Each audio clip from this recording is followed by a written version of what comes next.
សួស្តីបងប្អូនទាំងអស់គ្នាបងប្អូនសូមប្រុងប្រយ័ត្នជាមួយនឹង style បោកដែលកំពុងពេញជាមួយនេះមានអ្នកជួបច្រើនមានអ្នកដែលគាត់មានបញ្ហាច្រើនហើយក៏មានអ្នកខ្ញុំជឿថាប្រហែលជាមានអ្នកខ្លះគាត់បានដឹងព័ត៌មាននេះទេតាមពិតខ្ញុំអត់ចង់ធ្វើវីដេអូនេះទេបើមិនជាវាអត់ប៉ះខ្ញុំប៉ុន្តែវាប៉ះខ្ញុំអញ្ចឹងហើយខ្ញុំក៏សម្រេចថាធ្វើវីដេអូ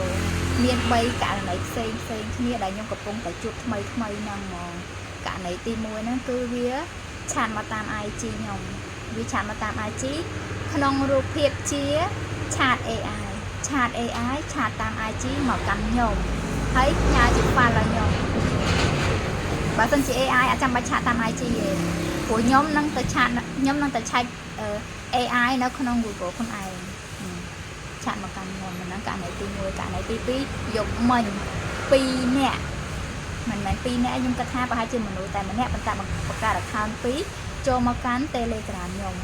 សួរនាំថាមានលក់អីវ៉ាន់នេះអត់អីអត់ព្រោះខ្ញុំលក់ភេកគ្រឿងសង្ហារឹមអញ្ចឹងគេទៅឆាតមកថាគេចាប់អារម្មណ៍គ្រឿងសង្ហារឹមហ្នឹងខ្ញុំសួរមានរូបភាពអត់គេផ្ញើ file ឲ្យខ្ញុំថា file ហ្នឹងខ្ញុំបើកអត់ចេញទេផ្ញើជារូបភាពឲ្យខ្ញុំមកគេថាព្យាយាមបើកតិចទៅព្យាយាមឲ្យយើងទៅបើក file របស់វាចង់កំងឲ្យបានផ្ញើរូបមកបងប្អូនបាច់ផ្ញើ file មកអញ្ចឹងទេម្នាក់ទៀតបន្ទាប់ពីវាម្នាក់វាប្រើ account មួយឆាតមកកាន់ Telegram ខ្ញុំហើយវាយក account មួយទៀតឆាតមកកាន់ខ្ញុំទៅដែរដោយសារវាដឹងថាខ្ញុំឆាតមួយ account មួយមុនសួររឿងរូបភាពវាផ្ញើរូបភាពមកមុនអីចឹងទៅគ្រឿងសង្ហារឹមផ្សេងហើយ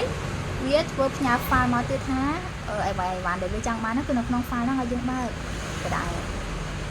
សម្រាប់ខ្ញុំគិតថាមិនរឿងទៅដែររូបភាពទី3មិញហ្នឹងមេតាក្រុមហ៊ុនមេតាឆាតមកកាន់ Facebook ខ្ញុំទៀតហើយឆាតមកកាន់ page ខ្ញុំថាខ្ញុំខុសបានឡើយអីបានឡើយខ្ញុំបួសខ្ញុំអីមេតាចេះឆាតមកកាន់ខ្ញុំទៀតអូថ្មីខ្លាំងអញ្ចឹងចង់ចែករំលែកទៅវិញដល់អ្នកដែលគាត់កំពុងតែជួបបើសិនជាគេផ្ញើ file ហ្នឹងមកយើងអត់ដែរស្គាល់គេទេយើងអត់មាន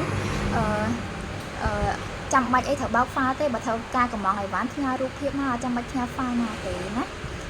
មួយទៀតទោះបីជាម្នាក់ហ្នឹងយើងស្គាល់ក៏ដោយតែនៅតែមានករណីដែលគេអាច hack account អ្នកដែលគេស្គាល់យើងឆាតមកកាន់យើងផ្ញើ file ឲ្យយើងបើកដែរនៅតែមានករណីហ្នឹងក៏ដែរអញ្ចឹងក្នុងករណីណាក៏ដោយបើគេផ្ញើ file មកព្យាយាមកុំបើកអីកុំប៉ះ file ហ្នឹងអីណាព្រោះយើងមើលអត់ឃើញទេបើសិនជាវាដាក់មេរោគចូលទៅក្នុង file ហ្នឹងយើងបើកទៅវា hack តន្ន័យណាមួយពីយើងរូបថតព័ត៌មានផ្សេងចាំបាច់ផ្សេងគ្រោះថ្នាក់ណាគ្រោះថ្នាក់យើង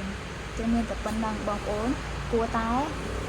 save វីដេអូហ្នឹងទុកឬមកក៏ចែកចាយទៅកាន់អ្នកដែលបងប្អូនគាត់ថាងាយនឹងជួបបញ្ហាហ្នឹងងាយរងគ្រោះដោយសាររឿង scammer ហ្នឹង